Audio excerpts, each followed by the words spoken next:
खबरों का खेल, जी हाँ, खबरें ही हैं जो बिगाड़ती हैं शेयरों की चाल और खबरें ही करती हैं आपको माला माल। तो ऐसे ही शेयरों को जरा लेकर के आते हैं, देखते हैं पॉजिटिव खबरें कहाँ पर है, नेगेटिव खबरें कहाँ पर हैं, और एक एक करके जरा स्क्रीन पर लेकर के आइए। पहली खबर आज की दिखाइए क्या है। और पहली खबर लेके आई है एल&टी पे। आपको बता दें कि 5,000 करोड़ रुपए का नया ऑर्डर कंपनी को मिला है, और ये रास मोहाइसिन डिसेलेशन प्लांट के जरिए मिला हुआ है। आपको बता दें कि कंपनी ने मिडिल ईस्ट के बड़े डेवलपर्स के साथ भी करार किया है, और इस प्लांट की क्षमता करीब 6 लाख क्यूबिक मीटर होगी। और आज अगर हम देखें एल&टी का भाव क्या देखने को मिल रहा है, दिग्गज क्षेत्र के जो अपनी क्षेत्र की दिग्गज कंपनी है, 3200 के आसपास चल रहा है सर। एल&टी कैसा लग रहा है सर 3200 के आसपास? मुझे मल्टी वीकली सपोर्ट पे है 3100 से 3150 के आसपास इसका सपोर्ट है। तो यहाँ पे डेफिनेटली एड ऑन करके चल सकते हैं, कैश में लेना चाहे तो ले। स्टॉप लॉस अगर शॉर्ट टर्म के लिए कोई लेता है तो 3130 का लगा के रखे। 3130 रिसेंट लोज है और ऑलमोस्ट पिछले मंथली लोज भी उसी के आसपास है। तो लॉन्ग टर्म के लिए तो डेफिनेटली एड ऑन एडिशन करके चल सकते हैं। शॉर्ट टर्म के लिए अगर कोई ले रहा है तो 3130 का एक स्टॉप लॉस जरूर मेंटेन। चलिए इस बीच अगली कंपनी लेकर के आते हैं स्क्रीन पर, और देखते हैं यहाँ पर क्या कुछ खबरें देखने को मिल रही है। कोरमंडल इंटरनेशनल पे ज़रा बातचीत कर लेते हैं, और यहाँ पर क्या कुछ खबरें हैं वो जानने की कोशिश करते हैं। अभी अगर हम देखें तो NSCL इंडस्ट्रीज़ में 53% हिस्सेदारी खरीदने की योजना बना रही है। 820 करोड़ रुपए में ये हिस्सा खरीदने के लिए बोर्ड ने मंजूरी कर दी है। इसके अलावा कंपनी 26% अतिरिक्त इक्विटी के लिए जो है वो लाएगी, जो है ऑफर भी पेश करेगी। और आज कोरोमंडल में अगर हम देखें तो करीब 1-1.5% के आसपास का मोमेंटम देखने को मिल रहा था। अभी अगर हम कोरोमंडल पे भाव देखें तो अब 2% ऊपर है कोरोमंडल का शेयर। सर एक और फर्टिलाइज़र कंपनी 2% ऊपर, 1797 का लेवल, आपकी टिप्पणी क्या होगी इस पर? तो मुझे टेक्निकली थोड़ा बेटर स्टॉक है। अगर आप चंबल के अलावा कोई और स्टॉक की बात करते हैं तो दीपक फर्टिलाइजर और कोरोमंडल तीसरा आप ले सकते हैं, जिसका चार्ट थोड़ा ठीक ठाक नजर आता है।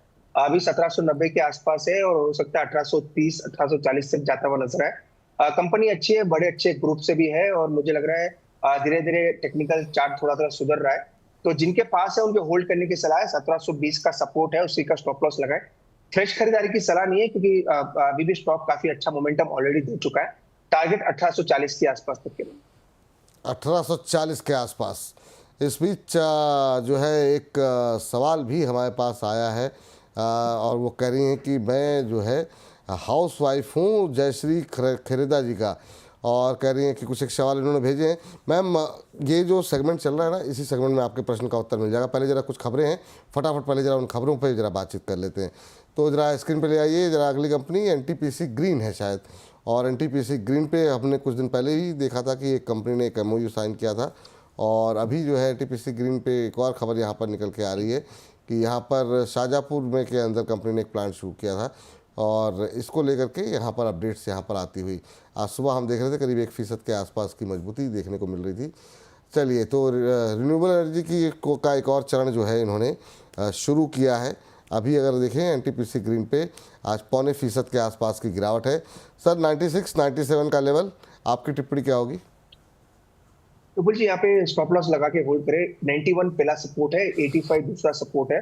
दोनों लंबे सपोर्ट्स है, और एक 5% एक 8-9% का सपोर्ट नजर आ रहा है। तो यहाँ पे मुझे लग रहा है एग्जिट की सलाह नहीं है, फिलहाल होल्ड करें। अगर कोई शॉर्ट टर्म के लिए किसी ने लिया है तो 91 का एक स्टॉप लॉस लगाए। अगर किसी का व्यू लॉन्ग टर्म है तो 85 के नीचे अपना स्टॉप लॉस मेंटेन करें। मुझे लग रहा है मोमेंटम ऊपर का बन सकता है। 103 104 पहला टारगेट है, और 110 तक मुझे लग रहा है स्टॉक जाना चाहिए। तो सपोर्ट्स के साथ या स्टॉप लॉस के साथ होल्ड करें। 110 का एक आप कह सकते हैं तो लंबा टारगेट स्टॉक में देखने को मिल सकता है। चलिए, तो ये रहा NTPC ग्रीन पे आई है, और अगली कंपनी स्क्रीन पर हम लेकर के आते हैं और देखते हैं कि यहाँ पर क्या कुछ खबरें निकल करके आ रही हैं। और ज़रा स्क्रीन पर लेकर के आ जाइए। जाइडस लाइफ साइंस कंपनी की वेंचर कैपिटल विंग जो है उसके साथ जो है कंपनी ने कुछ करार किया है। आपको बता दें कंपनी के शेयर में हालांकि मामूली तेज़ी जो है वो देखने को मिल रही है। US की कंपनी एलेक्सोर थेरेपिस्ट के में निवेश की योजना कंपनी ने की है, और कंपनी की वेंचर कैपिटल विंग जाइनेक्स्ट वेंचर जो है उसने जो है ये घोषणा की है। सिकल सेल रोग के लिए नेक्स्ट जेन थेरेपी तैयार कर रही है ये कंपनी, तो उसके लिए जो है ये इन्वेस्टमेंट होगा। जाइडस लाइफ साइंस सर कैसा है? तो मुझे डाउन ट्रेंड में है क्लियरली स्टॉक, और 940 के नीचे इसका ब्रेकडाउन ऑलरेडी हुआ है। और मुझे लग रहा है जैसे ही 860 के नीचे जाएगा तो next leg of sell off आ सकता है। तो अगर किसी ने ले रखा है तो 860 का स्टॉप लॉस लगाए, और 940 जब तक नहीं निकलता विपुल जी, मुझे लग रहा है स्टॉक डाउन ट्रेंड में ही रहना चाहिए। चलिए, तो इस बीच ये बात जायडस लाइफ साइंस को लेकर निकल के आ रही है। अगली कंपनी पे ज़रा बातचीत कर लेते हैं, और यहाँ पर क्या कुछ खबरें हैं ज़रा स्क्रीन पर दिखा दीजिए, उसको फिर आगे बढ़ कर के ज़रा इस पर ज़रा चर्चा कर लेते हैं। और अगली कंपनी जो है वो है BEL को लेकर के खबरें थी, MTNL माफ़ कीजिएगा। अब 2019 के बाद से हम देख रहे हैं कि एक बड़ा परिवर्तन आया है कंपनी में मोनेटाइजेशन का, की जो खबर सुबह से ही ये जो है, ये इस खबर के चलते शेयर में जो है हम देख रहे हैं कि करीब 13-14% के आसपास की तेज़ी देखने को मिली है। करीब 12,984 करोड़ रुपए जो है कंपनी ने जुटाए हैं अब तक, जो है टोटल है ये 2012 से लेकर अब तक एसेट है कंपनी के पास काफ़ी ज़्यादा। सर, MTNL में आज जो रैली रही मोनेटाइजेशन की खबरों को लेकर के, कैसे देख रहे हैं इसे आप?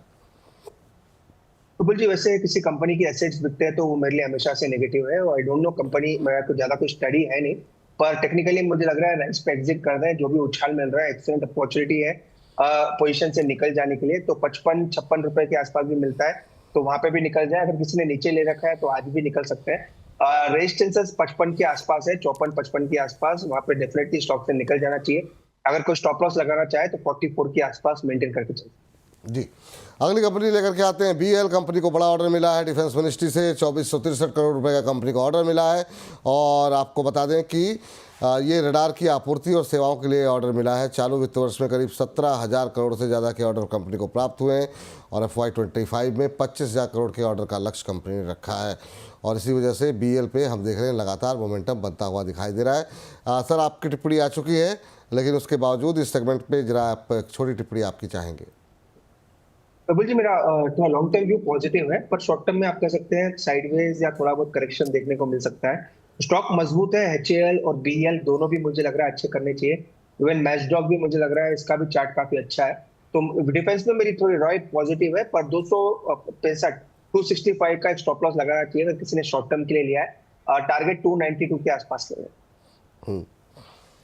चलिए, इस बीच डिफेंस पे काफ़ी ज़्यादा चर्चा रही है, और पूरे PSUs पे चर्चा हो रही है। 2:30 बजे देखते ही देखना मत भूलिएगा, और भी ज़्यादा डिटेल में अगर आपको देखना हो तो। चलिए, अगली कंपनी जो है स्क्रीन पर लेकर के आते हैं, और ये भी डिफेंस पर ही है। प्रीमियर एक्सप्लोजिव इंटरनेशनल क्लाइंट से कंपनी को एक बड़ा ऑर्डर मिला है। आपको बता दें, डिफेंस एक्सप्लोजिव सप्लाई के लिए कंपनी को ये ऑर्डर मिला है। 5 महीने में डिफेंस इस एक्सप्लोजिव की डिलीवरी भी कंपनी को करनी है, और बाज़ार खुलने के साथ ही इसमें जो है हम देख रहे हैं कि मोमेंटम जो है वो बनता हुआ दिखाई दे रहा है, अभी भी 2.25% ऊपर।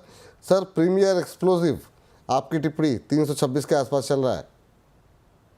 तो मुझे कोई बाय करने की सलाह नहीं है। अगेन ये स्टॉक भी डाउन ट्रेंड में है, काफी ऊपर से गिरा है, और अभी भी मुझे लग रहा है डाउन ट्रेंड बाकी है। तो विपुल जी फिलहाल अवॉइड करें। मुझे लग रहा है कहाँ पे ये डाउन ट्रेंड बनेगा कहना मुश्किल है। हो सकता है 310 315 के आसपास भी स्टॉक आता हुआ नजर आए। तो फिलहाल खरीदारी की सलाह स्टॉक में नहीं। जी, आज एक शेयर पे और टिप्पणी जानना चाहेंगे सर, अगर आप ट्रैक करते हो तो। इसकी टोटल मार्केट कैप करीब 2,000 करोड़ के आसपास की है, और इन्होंने करार किया 2,200 करोड़ रुपए का। SCPC के नाम से ये शेयर है, और करीब 14% की तेज़ी देखने को मिली थी इसको। ये सऊदी अरब की एक कंपनी है रोशन ग्रुप, उनके साथ जो है कंपनी ने करार किया है 2,200 करोड़ रुपए का इन्होंने ये करार किया है। और अभी क्या करना चाहिए सर SCPC में, जितनी छोटी कंपनी है उससे बड़ा करार किया है? तो जी वॉल्यूम्स थोड़े अच्छे हैं, टेक्निकली भी आप कह सकते हैं थोड़ा बहुत अपमूव देखने को मिल रहा है, पर कभी ट्रैकिंग स्टॉक की रही नहीं है। पर जिन्होंने भी ले रखा है, अगर ले भी रखा है या फिर होल्ड किया है, तो 12.5 या 12 के आसपास स्टॉप लॉस मेंटेन करें। वहीं से स्टॉक पलटा है और अभी 16 रुपए के आसपास ये स्टॉक चल रहा है, तो 12.5 के आसपास एक स्टॉप लॉस मेंटेन करें। टारगेट 18.5-19 तक के भी देखने को मिल सकते हैं, क्योंकि मोमेंटम थोड़ा ऊपर का बना है, वॉल्यूम्स भी अच्छे हैं। आई डोंट नो कंपनी क्या करती है नहीं करती है, उसको थोड़ा देखना पड़ेगा। पर टेक्निकली मुझे लग रहा है ऊपर का मोमेंटम आ सकता है। 12.5 का एक स्टॉप लॉस जरूर मेंटेन करें। एक हम जैसा हमने प्रॉमिस किया था जयश्री जी से कि आपका प्रश्न इसी सेगमेंट में लिया जाएगा, तो जयश्री जी का प्रश्न है सर, कोचिन शिपयार्ड और अमारा राजा के बारे में कि अभी राय दे दीजिए। इतना ही लिखा है इन्होंने। मैं एक हाउस वाइफ हूँ सर। आप हाउस वाइफ नहीं, हाउस मेकर हैं, और जितनी जिम्मेदारी रहती है तो आप लोग बखूबी निभा रही हैं। सर क्या सलाह रहेगी आपकी कोचिन शिपयार्ड और अमरा? सर बैटरी पे क्या करें अभी? जैसे एक साइड पे भी बहुत सारे सवाल आ रहे थे, अमरा राजा पे भी हैं। अगर पोर्टफोलियो में है तो क्या अभी पड़े रहने दें? खासतौर से जो ईवी स्टोरी, और क्या ईवी वाली स्टोरी अभी चलेगी या ठंडी पड़ गई सर? तो बोलिए ईवी वाली स्टोरी चलेगी, पर डिपेंड करता है कंपनी कितना अपना मार्केट शेयर लेती है, क्या क्या क्या डेवलपमेंट होता है। ऑटो सेक्टर वैसे स्लो डाउन में है, तो बैटरीज वगैरह की भी मांग आप कह सकते हैं नीचे की तरफ ही आ रही है। कंपटीशन हैवी है, लोकल प्लेयर्स के भी से भी अच्छा कंपटीशन इनको मिल रहा है, जो कि अनलिस्टेड मार्केट में है, अनलिस्टेड या फिर अनऑर्गेनाइज मार्केट में है, तो वहां से भी मुझे लग रहा है काफी कंपटीशन आ रहा है। पर एक्साइड मुझे लग रहा है एक्सेलेंट लेवल्स के आसपास है, तो एक्साइड तो डेफिनेटली अगर लेना है तो एक्साइड प्रिफर्ड पिक रहेगी। मैंने अमराजा बैटरी से ही मुझे लग रहा है एक्साइड काफी अच्छा करेगा। अमराजा बैटरी भी कुछ डाउन ट्रेंड में है, ये स्टॉक जब तक 1050 के ऊपर नहीं निकल जाता इसमें खरीदारी की सलाह नहीं है। नीचे में सपोर्ट 920 के आसपास है, मुझे लग रहा है धीरे धीरे वहां तक जाना भी चाहिए। तो अमराजा डाउन ट्रेंड में है, वहां पे एक करेक्शन और देखने को मिल सकता है।